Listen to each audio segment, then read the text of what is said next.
At dawn, the engine betrayed me and the myth cracked with a thin, embarrassed whine. I turned the key again and heard winter answer through steel, no. Frost stitched lace onto the headset cups, the starter coughed, and snow carried a far rifle crack that felt like punctuation. In that precise second, I knew the rest white figure sliding from the pines a T-34, shrugging toward us in the order that would arrive like a verdict hold. Everything afterward would be commentary written by breath. We were 20 kilometers from the Moscow-Volga Canal, close enough to imagine tram bells too far to reach a sentence that had already moved on without us. Kahl tapped the starter with a wrench, as if authority were heat. Wolff warmed oil in a mess tin, and I pressed my cheek to the radio like a monk guarding a dying candle.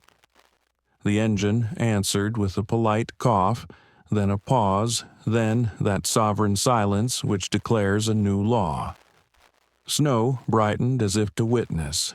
The first Siberian skier slipped from the tree line, white on white, a comma moving to cut our paragraph in half. The T-34 that followed did not charge. It arrived calm as furniture shoulders dusted with flour engine, speaking a language our breath had forgotten. Blitzkrieg stopped being a miracle and became a rumor we had told ourselves because it was loud. Hold said the net, and the snow repeated it without words. You want an origin story? I will give you the hinge instead. Before the halt, we lived inside a tempo that felt like doctrine, a theater of engines, radios, and narrow frontiers where timing performed miracles and maps applauded. Poland opened like an automatic door. France folded like paper, the Balkans blurred, and every bridge seemed to wait politely until our last axle crossed. We rehearsed victory on napkins and field tables, traced arrows like rivers, and mistook choreography for fate. When Operation Typhoon opened in October, the road looked eager. The distances looked manageable, and our faith pretended to be a spare part that fit anywhere. Vyazma snapped shut, Bryansk sighed, and the line surged east like music. Then the ground wet its hands and dragged us down that sly season with the polite name rasputitsa, making boots into anchors and anchors into sermons. We shoveled, we jacked, we cursed mud until it sounded like kin. When the freeze came clean as a surgeon, we cheered because the road turned to stone and forgot to wonder what stone does to oil. Radiators broke like pottery batteries slumped into silence. Grease crystallized, and our breath wrote white signatures on steel that refused to read them. Through nights, lit with blue stoves, we kept the radios talking, but the net developed a limp messages shortening to bones. Somewhere south, Kiev ate weeks. Somewhere east, factories climbed onto trains and replanted themselves like stubborn orchards. We told ourselves time was elastic as long as we kept moving. The myth preferred verbs, the weather preferred nouns. That morning, both took their seats. We tried the engine again because denial wears a uniform. Kahl smiled like a gambler who trusts the third coin. Wolff bared his fingers and fed warmth into the block with a trembling syringe. I spun dials until the static parted like curtains. Report mobility said a voice I recognized by its economy. Not mobile, I answered and tasted metal. Acknowledged it said like a doctor tightening a glove. The first shot from the trees clipped a twig, and the air flurried bark across my gloves like punched tickets. The T-34 tilted its head almost friendly, then answered our miss with one round that packed earth into our mouths. We dug because digging is the grammar you use when the script burns. Spades rang on ground that had become iron. Bowls appeared, breath shortened into coins. A skier arrived with a message like punctuation hold until reinforcements passed and vanished into the snow that kept erasing our sentences. The harmonica boy lifted his instrument, then lowered it, as if music might offend the hour. Rubin, a field battery horse, stamped behind the shed and breathed fog onto the planks like a small locomotive practicing patience. You may think this is backstory. It is really a direction of travel the road our breath takes toward the moment the engine refuses to be a verb. We had built a church of speed. Winter audited the accounts. We had believed that courage could outsource preparation. The East demanded receipts. What matters is this. The myth broke not with an explosion, but with a mechanical silence, and in that quiet, the war changed tense. Afterward, we would learn to speak as carpenters, measuring everything by inches and tools. But on this page, we are still in the doorway between theater and weather. The city ahead breathed coal and bread, its morning choosing patience over fear, its trams promising a timetable that ignored us. We had mistaken a hard floor for a stage. Now the floor would stay, and we would be the ones to move. Remember this image because it is the hinge and the key, a panzer that will not start a T-34, that never doubts white figures speaking the grammar of snow, and my mouth saying the truest sentence I owned, not mobile. Everything else, digging, burning, retreating, rebuilding, will grow from that quiet. I will tell you how the silence sounded like a small, stubborn hinge deciding to save lives by refusing to swing. And I will tell you what it gave back to me years later when I finally understood its charity. It gave me patience, and patience has a longer reach than speed. It gave me a sentence I keep near my heart. You cannot outrun a season. You can only decide how you will stand inside it. That is where we begin, at the place where motion surrenders to meaning, and the myth learns the cost of breath. You want the lie cleanly, so I will set it on the table and not decorate it. We mistook improvisation for doctrine and momentum for strategy, then wrapped the package in photographs and parades. In France, the weather was a helper, the distances polite, the bridges timely, the enemy startled. Lightning looked like genius because the ground agreed to conduct it. We carried that summer forward as if it were a law. But laws required jurisdictions. The East contested every inch of authority with distance weather and a factory whistle that never learned to panic. Operation Typhoon opened like a well-rehearsed show, Vyazma, a curtain drop, Bryansk, a quick change, and the orchestra of engines insisting that our tempo was destiny. We took pictures of captured roads and believed the future would develop the same way. Then Rasputitsa arrived not as melodrama, but as administration. Mud was a civil servant methodically filing our wheels and boots under the wrong names until movement forgot where it lived. We jacked axles out of graves and poured curses into the earth, and the earth signed for them and kept working. When the freeze came clean, we cheered because glass felt simpler than glue, and for one day the tracks sang like old friends. After that day, the bill arrived. Radiators cracked, batteries slept, grease learned geometry, canvas stiffened, and the smallest neglected ritual grew teeth.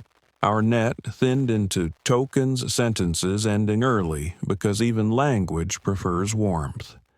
I kept listening, stubborn, as habit-hearing captains recite bearings like psalms and drivers bargain with starters like husbands begging doors. Somewhere south, Kiev drew us away for weeks we could not afford. Somewhere east, a country unbolted factories loaded them with kettles and blankets and replanted industry beyond our reach. At villages near Klen, I saw boys drag birch trunks across roads, women carry planks on their shoulders like sleeping children, and nobody asked our permission to be stubborn. We had expected a house of cards. We found a workbench scarred by many jobs and topped with tools that could hurt. The T-34s arrived as if stamped from the calendar tracks made for this grammar armor that turned our insults into snowflakes. We could kill them, yes, and sometimes did, but they returned with the patience of weather and the rhythm of railways. Their shrugging armor taught our gunners humility, one glancing round at a time. At night, the wind carried Moscow on its back, coal-metal bread, a city that refused to be prey and chose labor instead.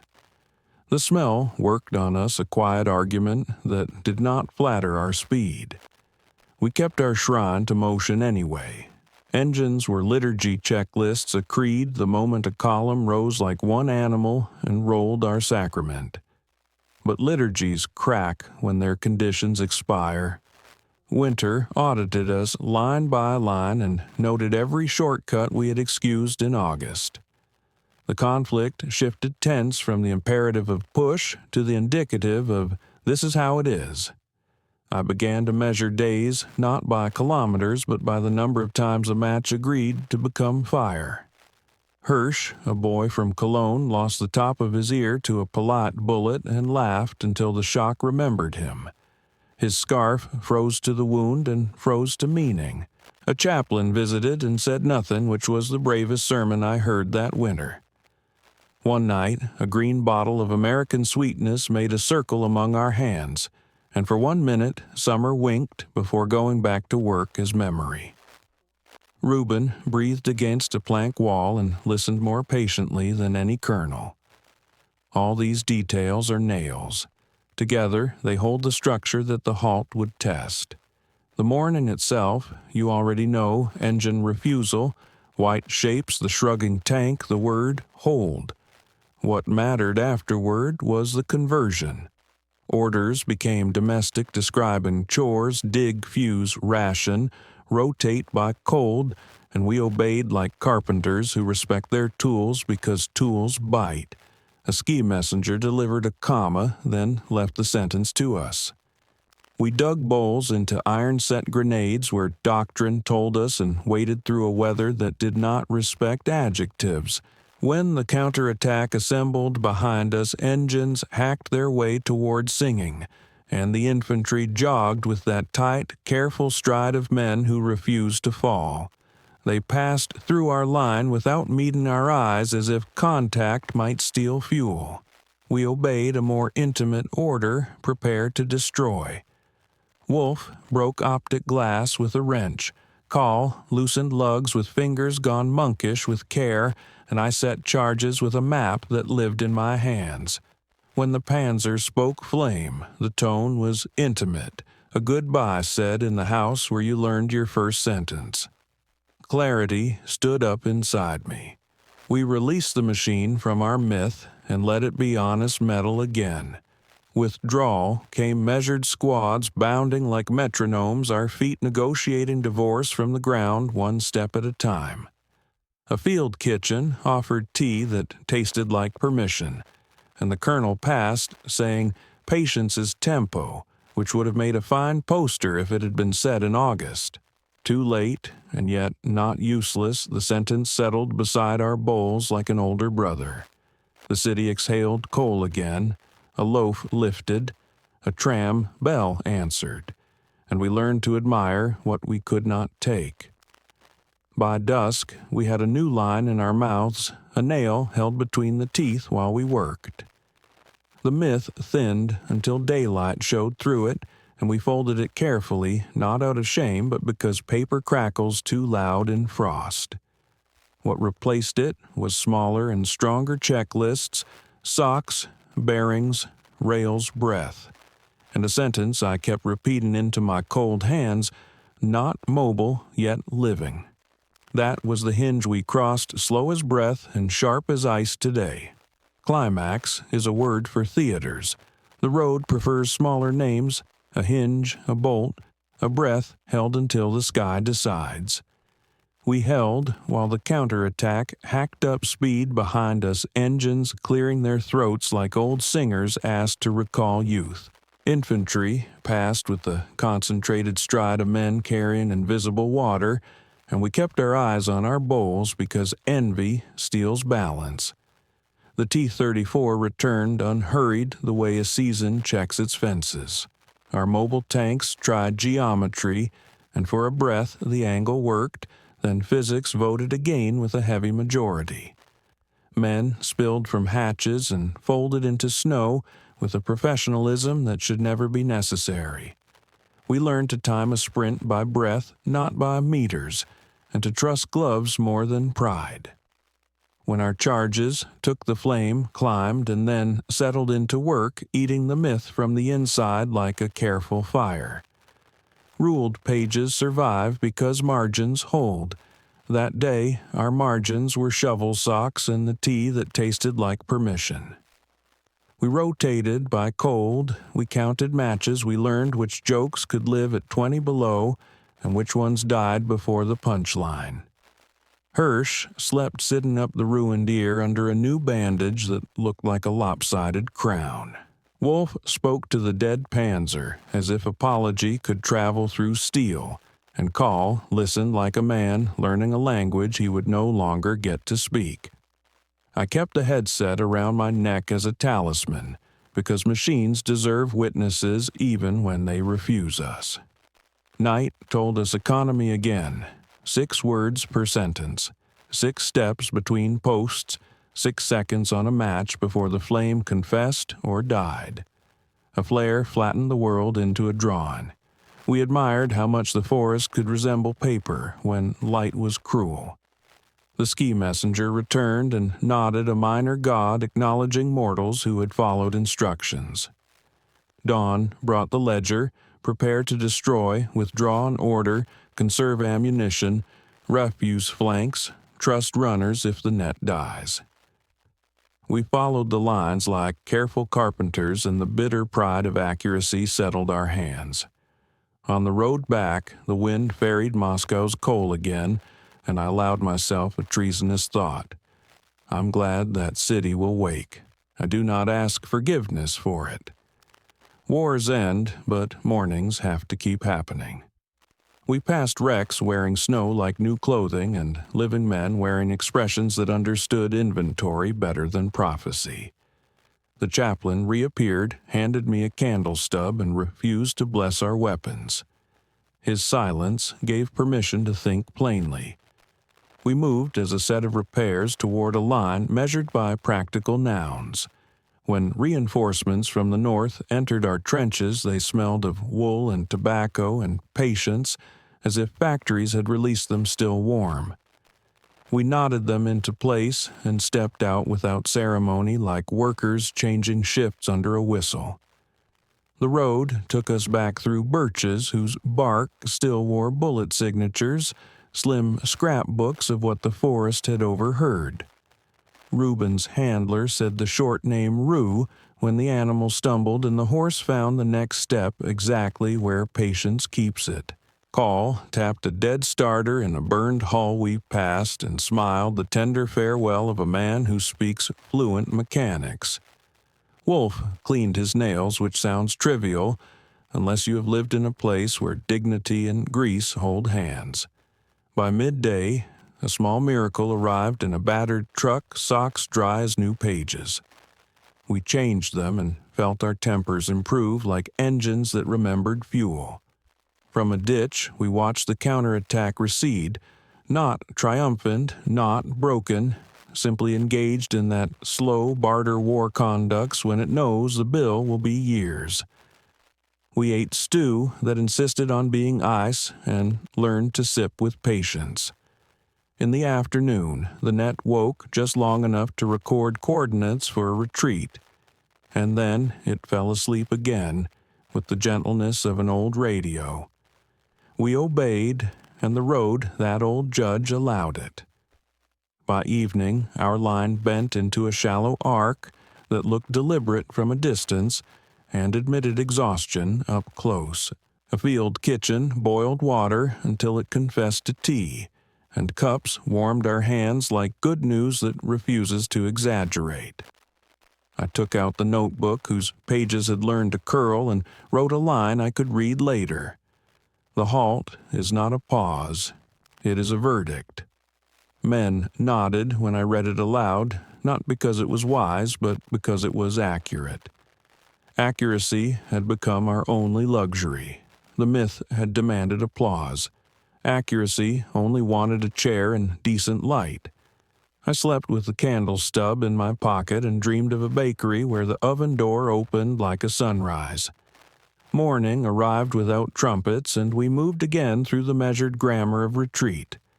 At the edge of a village, the harmonica boy tried a tune, then stopped, and the silence shook hands with us like an old acquaintance. We crossed a canal on planks that understood they were temporary and did not complain. Behind us, the burned hull cooled into a monument no sculptor had planned. Ahead, the line waited like a blank page, and for once we respected the silence before writing on it. I stopped believing in lightning and started believing in carpentry.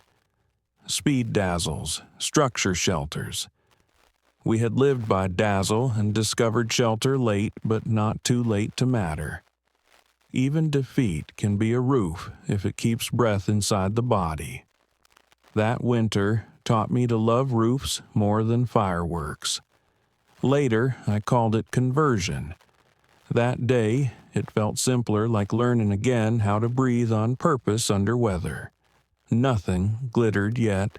Everything held, and the holding itself became courage measured quietly daily. Legacy arrived gradually, the way heat returns to fingers after you leave the wind. No trumpets, only chores done with better attention and sentences spoken with humbler verbs. We retreated to lines that sounded temporary and then lasted long enough to teach us manners. Some villages we passed twice, learning their names the second time because defeat makes better students than victory. The myth did not so much die as shed its costume. Inside the costume was a man with a pencil making lists. I became that man without ceremony. I wrote socks, bearings, grease tea, runner's shovels, then added a final line that felt like a pledge, no romance on duty. During idle minutes, I cleaned the headset and kept it around my neck, not for use, but as remembrance that language can betray and also save. Truth spoke in accurate reports and honest silences. I learned to love both. Some days the counteroffensive pressed hard and we bent like saplings. Other days it paused and we stole sleep in little squares. We lost villages with unlearned names and regained trenches with familiar cracks. We endured the weather's politics. Rumors ran faster than trucks. Facts walked but arrived exactly where they intended. In March, the thaw returned like an old debt turning fields into manuscripts of mud. Our boots underlined every sentence with weight.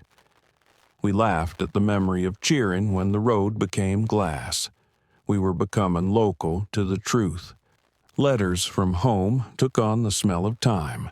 My sister wrote about oranges again, and I did not feel mocked. Instead, I folded the page and put it near the candle stub, adding the sweetness to the small republic in my pocket. When sleep allowed, I dreamed of the bakery again, flour on forearms, a loaf tapping the peel, a bell telling the tram when to breathe. I hoped for the child who would eat that bread, and I hoped we would learn to deserve the air we used. Not heroism, exactly, proportion. Sometimes the proportion hurt. We passed the burned shell of our panzer often enough that it developed the authority of a landmark. Snow made it elegant. Spring made it sad. I ran a gloved hand across the hull once and found ash, and in the ash found forgiveness, and in the forgiveness found room to keep walking. Wolff kept the wrench that broke the optics as a souvenir not of destruction, but of clarity. Kahl fixed other engines with the tenderness he had discovered in failure. Hirsch wore his scar like a crooked epaulette and practiced listening before talking. Even Rubin seemed to learn ceremony, lowering his head whenever the wind arrived with bad news. I discovered the peace of precise errands. Carry this word to that post, mind the drift count, 40 steps return. I became fluent in the language of enough. There were still battles that shouted and days that broke, but under the noise lived a steadier grammar. Our commanders began to speak it too. Schedules aligned with lungs, not with hopes. Railheads mattered more than speeches. Winter received the respect auditors get after they close your favorite loophole. We trained replacements by handing them spades and teaching them to count slowly. Some called it retreat. I called it education. The road had corrected our grammar, and we became better readers of reality. Once, during a pause, the chaplain finally spoke. Give what you can accept, what you must, and keep a corner for quiet. No blessing, only a fair sentence paid in coins we carried. On a clear morning, I walked alone to the black ribs of our old machine and sat with it as if with a relative. I told it what I had learned, that speed dazzles like fireworks and then leaves you outdoors, that shelter's built with patience and small repeatable acts, that mercy may arrive looking like refusal. The machine kept its counsel as good relatives do. I left a coin on the seat and walked away with the ridiculous feeling that we had made peace. I had forgiven the myth for lying to me because I had lied to it first by calling it law. When spring finally knocked at the edges of the front, we moved again, not with hunger for distance, but with respect for consequence. Everything took longer, and everything lasted longer because of that. Our plans had grown older and less romantic, and that made them kinder to the people caught beneath them. I began to sense a future that included more errands than battles, more maintenance than applause. It was not glorious, it was livable. Years later, when smoke had thinned and borders had new names, I stood where winter once measured my breath and listened for the bakery door. A tram bell answered a morning. Coal burned without alarm. Bread rose. A child shouted at a dog, and the dog forgave him immediately. I thought of Kahl tapping a reluctant starter of Wolff, warming oil with the spoon of Hirsch, laughing at blood on snow, of Rubin lowering his head to learn patience. I thought of the colonel's late wisdom. Patience is tempo, and forgave him for lateness because he had carried truth to the threshold anyway.